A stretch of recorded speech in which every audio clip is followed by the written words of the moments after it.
Hola Puerto Rico, hola Colombia, Nicaragua, Ecuador, Venezuela, Cuba y el resto del mundo que ama la libertad y la autodeterminación libre de la intervención extranjera, sea quien sea y venga de donde venga. Hoy es lunes 20 de mayo, lo que es igual el 25º día del mes de Iyar del año 5779. Hoy es lo que llamamos el día del arrepentimiento total, porque todos aquellos que siguieron la juerga y en el chupe durante todo el día de ayer, olvidándose que hoy que había que ir a trabajar, pues bueno, hoy deben de estar como gato que lambe, no lame, lambe aceite de la calle. Bueno, y hoy, como les dije, las condiciones del tiempo acá en el suroeste nacional de Puerto Rico están nublados, algo nublado. El sol está saliendo a través de las nubes y aquí en Lajas hay un 0% de probabilidades de lluvia. San Germán, los cielos están nublados con un 20% de lluvia, posibilidades de lluvia. Cabo Rojo nublado también con un 35% de probabilidades, mientras Hormiguero también por esa esquinita tiene un 35% de probabilidades de lluvia, y Mayagüez, que siempre rompe los esquemas, está en un 45% de probabilidades de lluvia en el día de hoy, mientras Sabana Grande baja al 20%, aunque los cielos se mantienen nublados. En términos de las tasas de cambio, esta mañana amaneció el euro en $1.11, y sobre todo el dólar en 89 centavos. La libra esterlina amaneció en 1.28, un bajoncito, contra 78 centavos de intercambio con el dólar. El euro contra la libra esterlina amaneció en 87 centavos, mientras la libra estaba en $1.14.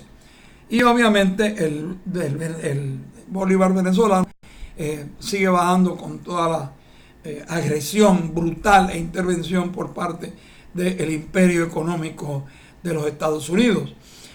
Hoy el bolívar supremo estaba en 5.243 bolívares por cada dólar. En términos de las demás monedas que podrían importarnos, el yuan de la China sigue en 14.6, muy estable, muy sólido. El yen de Japón sigue en menos de un centavo, le dan 110 yens con 41 décimas por cada dólar. El rublo se mantiene igual, 67.76 rublos por cada dólar. La rupia de la India, 69.78 rupias por cada dólar. Mientras que el peso dominicano estaba en 49 pesos con 53 cheles. En México se mantiene en 19.26 por cada dólar. Todo lo que hay en eso en términos de la gasolina en los Estados Unidos. Bueno, los que quieren ir y alquilar carro allí y pagar la gasolina.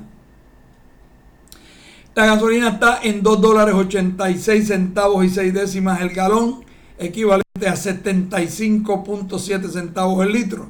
La costa del este está en $2.75 el galón, para unos 72.7 centavos el litro.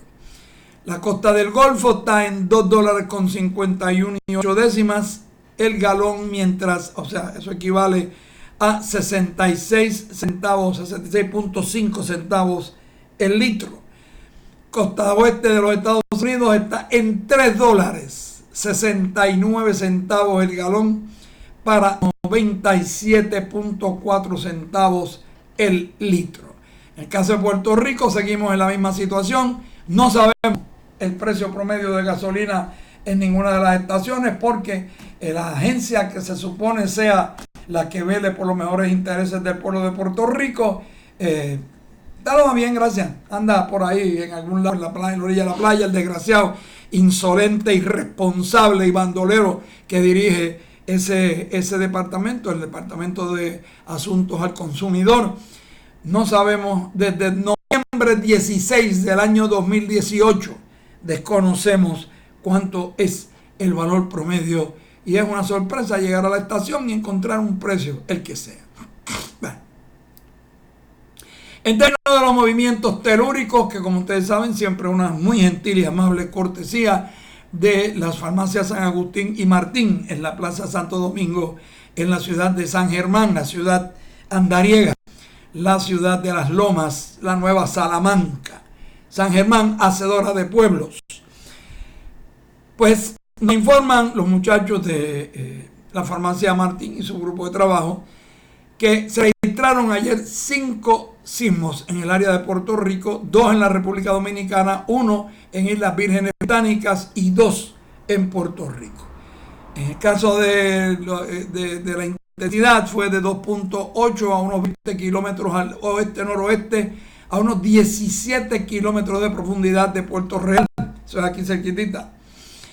Uno de 2.7 a 115 kilómetros al norte-noreste de Vieques, a unos 41 kilómetros de profundidad. 2.9 a 17 kilómetros al sur de la Romana, en República Dominicana, a 150 kilómetros de profundidad. Y uno de 2.5 a 68 kilómetros al norte de Road Town, en las Islas Vírgenes Británicas, y a 51 kilómetros de profundidad. Y el último, uno de 2.5 a 59 kilómetros al sur de Boca de Yuma, en República Dominicana, para unos 77 kilómetros de profundidad.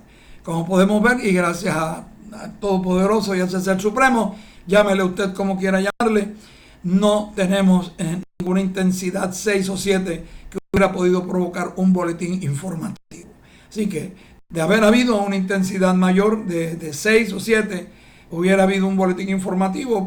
El primero que vendría hubiera sido una vigilancia notificando que hubo un terremoto de grandes proporciones, que no se tiene información y que esté todo el mundo alerta. Luego, después de haber verificado esto y tener más información, baja un boletín informativo de advertencia en el que se indica que sí, que hubo un terremoto de esa intensidad y que definitivamente hay probabilidades, de acuerdo a si eso es así, si fueran las probabilidades lo diría, si no, pues dice no hay probabilidades de nada, todo queda tranquilo y ahí terminó la cosa.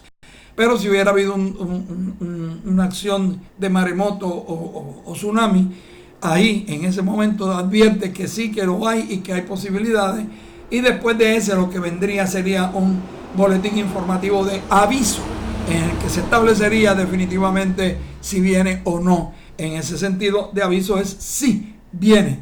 Así que esas son las tres etapas de los mensajes. Ninguno de los tres usted tiene que escuchar. Primero, que aquí, con la irresponsabilidad administrativa del gobierno, con la incapacidad de poder resolver o con el menor interés que tienen en resolver los problemas del país, es muy probable que todavía las alarmas no estén instaladas después del huracán María. Es muy probable que si el terremoto es tan intenso se caigan y no suenen. Es muy probable que el mensaje no le llegue a tiempo a la red sísmica en Mayagüez para que le notifique a las redes sociales, más bien a la red de manejo de emergencia, que ellos a su vez le avisen a la red. Y lo más probable, en algún proceso de eso va a haber un atraso o una inacción, porque ustedes saben que todos los simulacros que se han hecho nunca funcionan como tiene que ser, aunque ellos dicen fue un éxito, pero los teléfonos no sonaron, los mensajes no llegaron y las emisoras no recibieron el mensaje de terremoto. Pero bueno, esa es la realidad. Por tanto, usted tiene que estar preparado. Usted, es su responsabilidad, su obligación, en virtud del problema que tenemos con el gobierno central en este país. La única ayuda que usted podría esperar inmediatamente después de terminado el terremoto serían los municipios en los que ustedes estén. Por lo pronto, usted tiene que saber que usted tiene que tener un plan de emergencia familiar en los cuales se indique qué tiene que hacer cada quien dependiendo de dónde se encuentren. Si está en la casa, si está en el trabajo, si está en la universidad. Ese plan tiene que practicarse, tiene que hacerse simulacro, todo el mundo tiene que saber al dedillo lo que tiene que hacer. Si hay familiares que tienen impedimento de movimiento, en fin, todo lo que hay que hacer durante, inmediatamente después. Eso es planificación. Después, luego, cómo usted se comporta, cómo maneja la situación durante el terremoto, si usted se protege adecuadamente como sabe que tiene que protegerse. Y terminado el terremoto, usted corrobora, ya sabe que fue de gran intención, usted sabe que si usted está en una zona de maremoto, lo más sensato, lo más inteligente es no esperar que nadie le diga nada, sino usted arranque a correr por las vías de desalojo que están todas debidamente marcadas y llegue a los lugares de reunión con su bolsa, con su mochila de emergencias. Pues, si no hubo ninguno, qué bueno, gracias a Dios. Y regresa a su casa cuando las autoridades digan. Y si lo hubo, por lo menos sepa que por lo menos unas 71 horas usted va a vivir de esa mochila de emergencia en lo que las autoridades resuelven. Esa es la diferencia entre la vida y la muerte en un terremoto de grandes proporciones.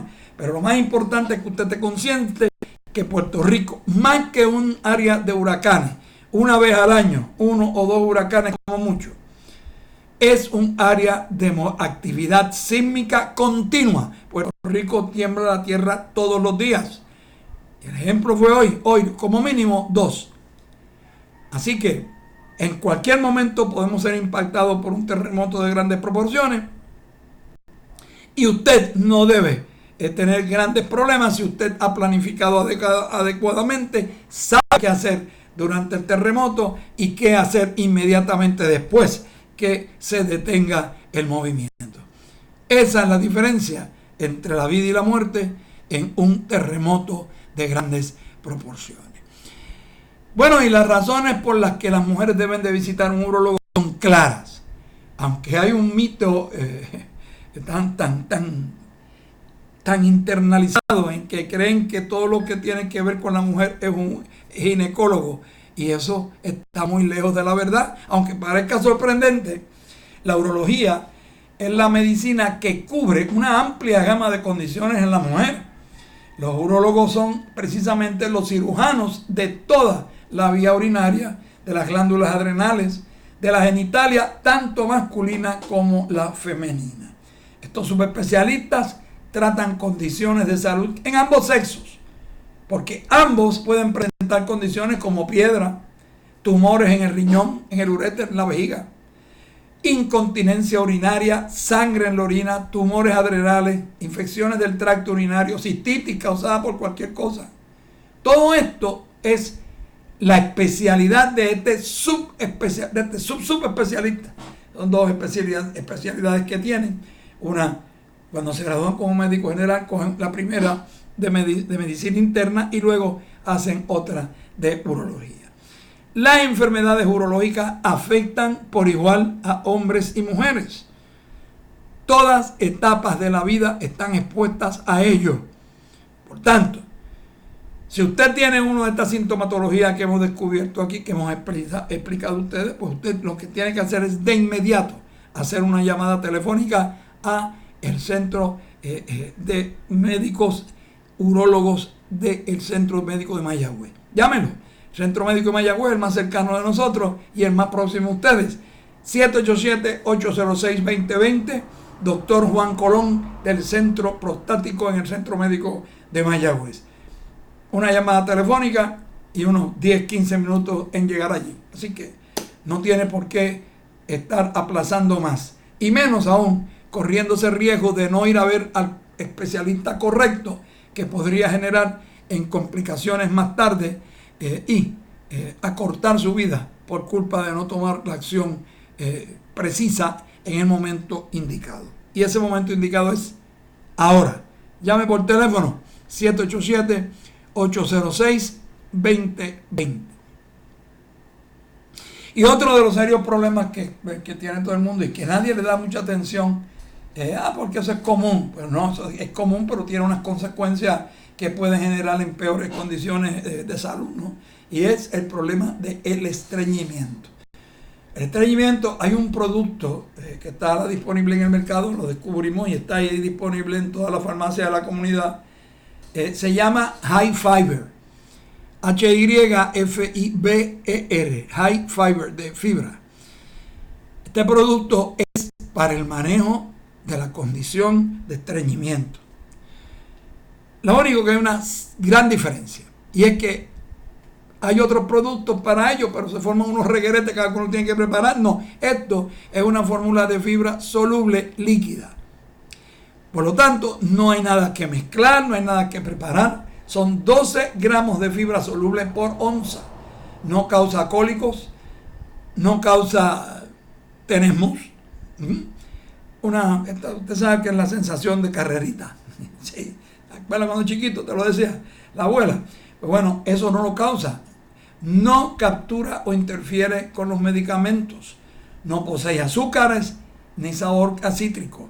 No se absorbe, por lo tanto, lo pueden usar las mujeres embarazadas, preñadas, encintas, en estado grávido, como le quieran ustedes llamar. Y los nenes pueden en plena confianza utilizarlo. La dosis es 1 onza, 3 veces al día y normaliza su condición. Pídanlo en su farmacia favorita por su nombre, High Fiber. O si quiere, si usted es tecnológico, puede accesar la página de estos señores www.bioprobpr.com bioprobpr.com. Es una firma local que lo tienen accesible ahí, pueden llamar y ellos se ponen en contacto de inmediato con ustedes. High Fiber no tiene por qué estar sufriendo estreñimiento porque le estamos dando la solución simple y sencilla. Bueno, y rapidito nos vamos a titulares de algunos de los países de Latinoamérica en el día de hoy. En Argentina, página 12 dice que tras el anuncio de la candidatura de Alberto Fernández, el peronismo bonaerense define su estrategia. Los intendentes de PJ, Partido Justicialista, y sus aliados se reunirán hoy en Cañuelas para analizar el escenario político y definir una fórmula para la providencia. La intención es que la encabece un jefe comunal. Excelente. Por su parte, en Bolivia, el periódico El Diario dice que Pasos, de secretario general de la OEA, líder indígena, acusa a Almagro por injerencia indebida. Para el líder indígena y encargado de Relaciones Internacionales de la Coordinadora Indígena de la Cuenca Amazónica, COICA, Adolfo Chávez, las declaraciones que hizo el secretario general de la organización están fuera de lugar. Por su parte, Chile, en el Mercurio, dice que reforma de pensiones. Gobierno dice que no hay polémica por la administración del 4% adicional del 4%. Eso no, como el gobierno no se preocupa, que se preocupa es el que lo deja de recibir. El titular de Hacienda aseguró que esta entidad pública deberá asegurar que el monto pertenece a los trabajadores. Y en Colombia, el periódico El Espectador dice que el ministro de Defensas le responde al New York Times. Acá en Puerto Rico, el periódico El Nuevo Día dice que amenaza del presidente de los Estados Unidos. Trump dice que si Irán quiere pelear, será el final oficial de Irán. ¿Dónde se creerá que, en qué mundo vive este señor? O sea, no pudo Alejandro el Grande. Y los grandes imperios como los otomanos. O sea, bueno, lo único que pudo hacer el Islam fue cambiarle su religión de zoroastrista a musulmán, pero nunca lograron controlar el país como logró en otros países árabes. ¿Por qué? Porque Irán no es un país árabe. Irán, Persia, que eran ellos, es un país caucásico. La historia es otra y su mentalidad es otra, su yo y su circunstancia es otra, y con esa gente no se puede bromear. Bueno, quedan advertidos, ¿no? Por lo pronto. El vocero de Puerto Rico dice que Calley establece una oficina para coordinar servicios a pacientes de cáncer, fincas digitales en cada agencia gubernamental, finquitas privadas, negocios privados de cada uno de los directores de esas agencias, y esto obviamente debe ser investigado ya. Pero aquí nadie quiere pedir una auditoría, aquí nadie quiere conceder una auditoría, aquí nadie quiere pedir un gran jurado federal imperial que venga y haga un estudio sobre el asunto. Pues bueno, seguiremos quejándonos hasta el final de que un día nos encontremos a nado camino a Dios sabe dónde, porque nos habrán botado de nuestra propia patria. Spencer, por su parte, defiende el acuerdo de la Autoridad de Energía Eléctrica, claro, ni modo, y a encarar la pobreza energética. Bueno, hay que encararla y encarecerla.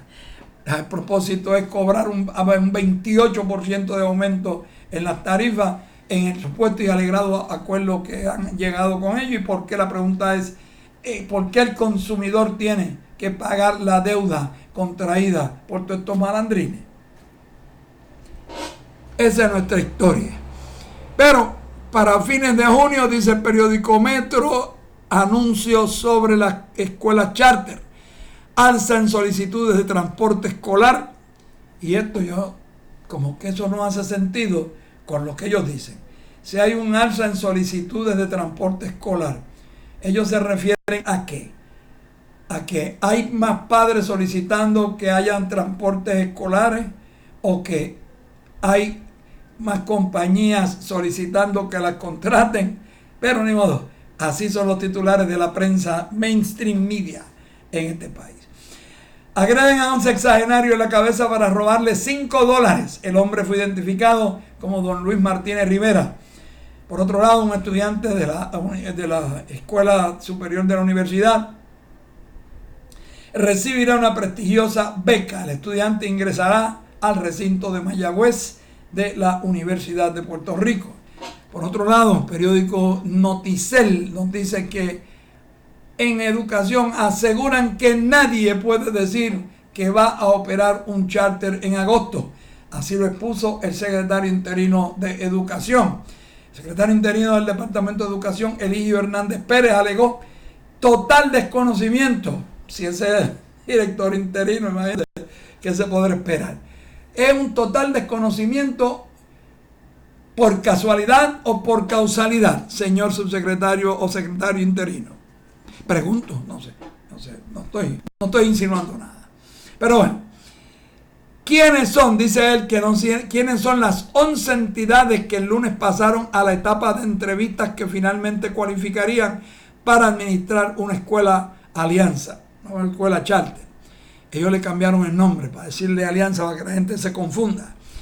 Yo he querido, dice el secretario, tener la información de quiénes son y cuáles pasaron qué etapas, pero en este momento el proceso evolutivo no ha culminado, y como no ha culminado, esas 11 que están ahí, no hay garantía para ninguna de que sus promesas van a ser aprobadas, dijo Hernández Pérez en conferencia de prensa.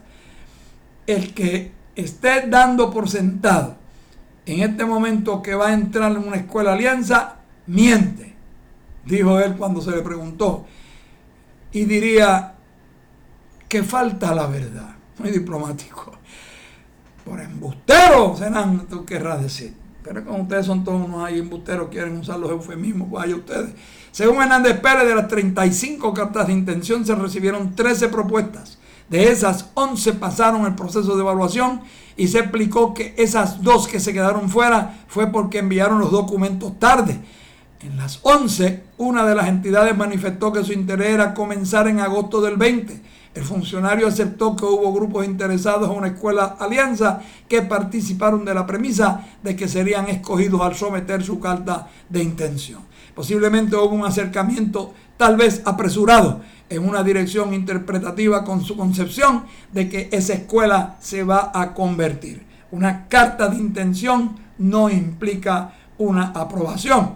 Tiene que someterse a todo el proceso, que es sumamente riguroso, para finalmente ser autorizado o no, dijo el secretario. Y ya comenzando el proceso de entrevistas, se supone que para fines del mes de junio se anunciarán entonces a los que cualificaron. Al cualificar, se entiende que están listos para comenzar con la administración de una escuela alianza para el comienzo del semestre académico en agosto. Cuestionado sobre si es poco tiempo para prepararse, Hernández Pérez contestó que tienen que estar listos para el inicio escolar del 19-20. Según el licenciado Yamil Vázquez, quien es uno de los encargados del proceso de aprobar o no a las 11 entidades escogidas para el proceso de entrevistas, los interesados tienen que probar que tienen la capacidad de cumplir con la propuesta sometida para empezar en el mes de agosto.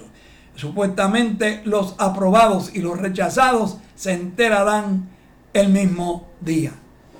En el caso de que se logre finalmente que alguno de ellos 11 adquiera una escuela alianza, se explicó que los maestros del Departamento de Educación pueden someterse al proceso de reclutamiento de esa entidad y luego determinan si solicitan o no licencia sin sueldo del Departamento de Educación. Eso no huele bien. Bueno, y de inmediato queremos hacer el acostumbrado análisis que hacemos en estos días en que no estamos en la cadena grande, estamos en la cadena pequeña. En un análisis que hiciera hace algún tiempo atrás, alrededor del viernes 26 de abril, el amigo profesor doctor José Caraballo Cueto hizo un análisis sobre las prioridades del presupuesto. Las decisiones de dónde recortar o aumentar el gasto público, a dónde grabar, ha respondido más a la política partidista, a la politiquería, que a la economía. En síntesis, esta es su línea de pensamiento, que es la mía y que es la de toda persona que tenga dos dedos de frente en este país. Por ejemplo, antes de la reconstrucción, se justificó la demolición de la educación postsecundaria en que los recaudos iban a la baja, a pesar de que continuaron los contratos de publicidad y de alquiler. Otro ejemplo es la propuesta del impuesto a los terrenos, donde una casa de Caimito pagaría lo mismo que una casa de Montelledra. Y para los que me están escuchando en Colombia o en Latinoamérica, Caimito es un barrio en las medianías de Río Piedra, un sector de la ciudad capital, donde los que viven son campesinos, trabajadores, ¿no? Otro ejemplo a la propuesta, como decía, eran los precios más altos. Pero quizás la peor decisión fiscal fue considerar los nuevos recaudos que trae la reconstrucción. Por ejemplo, contratistas que tributarán más ahora que antes, para duplicar el pago de la deuda entre el plan fiscal pre-María y el post-María. Donald Trump aprovechó este error para oponerse a otorgar más fondos a Puerto Rico, tildando de ineptos a los políticos locales, epíteto que incluiría a la Junta de Control Fiscal, que aprueba sus planes, entidad creada por el Congreso de los Estados Unidos e impuesta a los puertorriqueños como parte del coloniaje inmundo y asqueroso en el que tienen sometido a Puerto Rico bajo engaños desde desde la invasión de 1898 y posteriormente con las leyes Foraker y Jones, que todas fueron una mentira, que nada cambió más allá de un posible control interno que sí pudo lograr que Puerto Rico lograra un desarrollo envidiable, porque estaba manejando a los puertorriqueños su propio asunto, pero en los asuntos internacionales no podemos ni respirar siquiera. El presupuesto recomendado para el próximo año fiscal también aguarda contradicciones, justo cuando los recaudos corrientes son los más altos, al menos en 10 años. La Oficina de Gerencia y Presupuesto, que de aplicarse el presupuesto recomendado tendría un aumento de $80 millones entre 2017 y 2020. Esta oficina impone austeridad, pero se aumenta así su propio presupuesto. Está como fortaleza. Con ese dinero adicional se podrían operar 2 recintos regionales de la Universidad de Puerto Rico, cuyos beneficios al país serían mayores que la Oficina de Gerencia y Presupuesto. La Autoridad de las Alianzas Públicas Privadas, por ejemplo. De concretarse los planes, esta dependencia tendría un aumento de $12 millones entre el 2017 y el 2020. Y con ese dinero adicional se pudiera operar 3 institutos de estadísticas cuyos beneficios al país sobrepasan a lo que realiza la AAPP, o sea, la Autoridad de Alianzas Público-Privadas.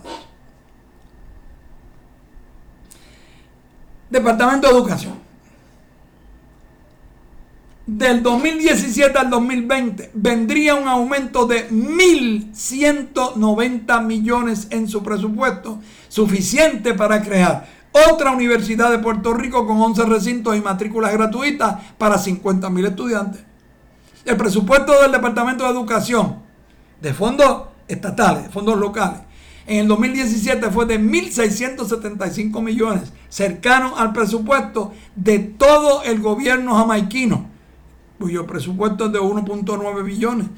El Departamento de Educación no necesita 1.190 millones adicionales con una matrícula en declive, con casi la mitad de las escuelas cerradas por ellos mismos, con dudosos contratos jugosos, mientras deja los maestros sin materiales y sin equipo.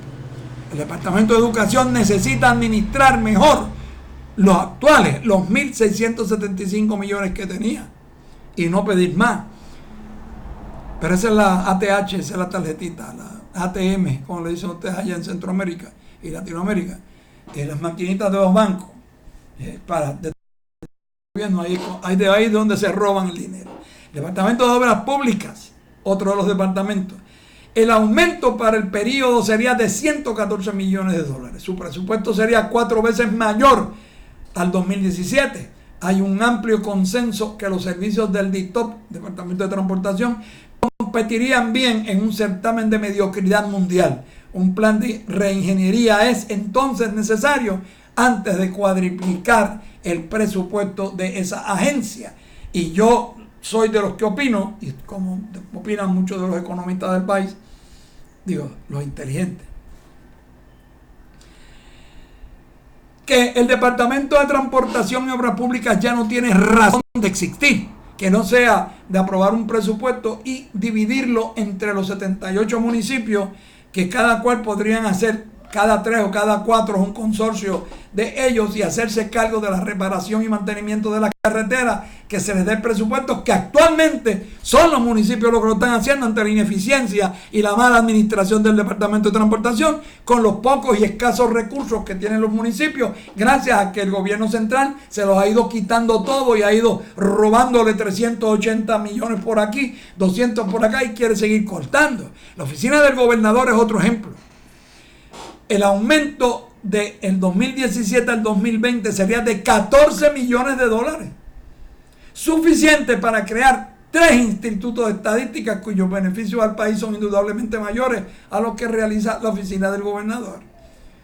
La Universidad de Puerto Rico, la mejor universidad del país, va camino a disminuir sus estándares, sus investigaciones y su acceso por un recorte de 312 millones de dólares durante el 2017 al 2020. Así es que el gobierno quiere una economía del conocimiento y una población educada. El Instituto de Estadística le están dando un recorte de $500,000 del 2017 al 2020, que representa un 24% menos. Así es que el gobierno quiere mejorar las estadísticas del país, las cuales mejorarían la planificación pública y privada y garantizarían la confiabilidad en el gobierno. El otro, Centro Comprensivo de Cáncer. El recorte del 2017 al 2020 es de 16 millones de dólares. Así es que el gobierno atendería la segunda causa de muerte de manera accesible y adelantaría las investigaciones en la ciencia, cortándole los beneficios a la institución más importante de combatir esa enfermedad. Es evidente que el efecto distributivo de la política fiscal no es una prioridad de ninguna forma para ni la Junta de Control Fiscal ni para los pelafustanes malengreídos de miembros del gobierno del Rosellito Roca, gobernador putativo de este país. Ninguno de ellos tiene el mejor interés de resolver el problema de Puerto Rico, que no sea el desmembrar al país, hacer pagar al país una deuda odiosa, impagable e ilegal, una deuda que corresponde ¿a quién? al soberano de este país, y el soberano lo dice Sánchez Valle, que es la Cámara de Representantes, el Congreso de los Estados Unidos, porque Puerto Rico está bajo la cláusula territorial. Por tanto, carece del poder fiduciario para poder hacerse cargo de esas deudas. Por tanto, esa deuda es del Congreso y del gobierno federal de los Estados Unidos, que provocó la crisis. Primero, con la eliminación de las 936. Segundo, con la eliminación del mercado que tenía Puerto Rico, creando el famoso Tratado de Libre Comercio del Norte. Y luego permitir la presencia de China en el Congreso Internacional de Comercio. Todo eso fueron los que indujeron a Puerto Rico a una situación. Desde el 2006 cayó la crisis financiera dentro de los propios Estados Unidos, y Puerto Rico tenía la carencia de la capacidad de poder resolver sus propios problemas, porque el imperio no nos permitió. Bueno, es tal la colonia que cuando María devastó el país, la ineficiencia y la estupidez administrativa del gobierno no permitió, por órdenes del imperio estadounidense, que la ayuda extranjera que nos ofreció Cuba, de 120 ingenieros expertos en recuperarse en pocos días de las tragedias naturales, ni permitió que llegara a Puerto Rico un barco cargado de petróleo de Venezuela, porque no le dio la gana al presidente Trump. Y hay quien se atreve a decir que en Puerto Rico lo que hay es una, ¿cómo fue la palabra? Si mal no recuerdo, fue una deficiencia democrática. Una ausencia total, pudo haber dicho mejor don Rafael cuando dijo eso. Esa deficiencia es total, absoluta, no existe. En Puerto Rico lo que llaman democracia es una pantomima, es una mentira que queda al desnudo con los resultados. Y como decía el jíbaro nuestro, por sus frutos los conoceréis. Las escrituras están en la pared. Si ustedes la quieren leer, en confianza, yo los llevo y se las leo si ustedes quieren. Lo que yo no puedo es obligarlos a ustedes a hacerlo, a internalizarlas y a formar sus propios juicios. Ustedes son como los bueyes y los becerros que llegan al río y en vez de tomar el agua se asustan, no la toman y prefieren morirse de sed. ¿Es usted de la mentalidad de los bueyes y de los becerros? ¿O tiene usted la mentalidad lógica de un ser humano que si tiene sed y el agua es cristalina, es limpia, se la toma? Nos veremos en la próxima ocasión, señores directores, cuando ustedes lo consideren pertinente, y después de recibir la bendición de la Virgencita de la Monserrate, dispongan de los micrófonos.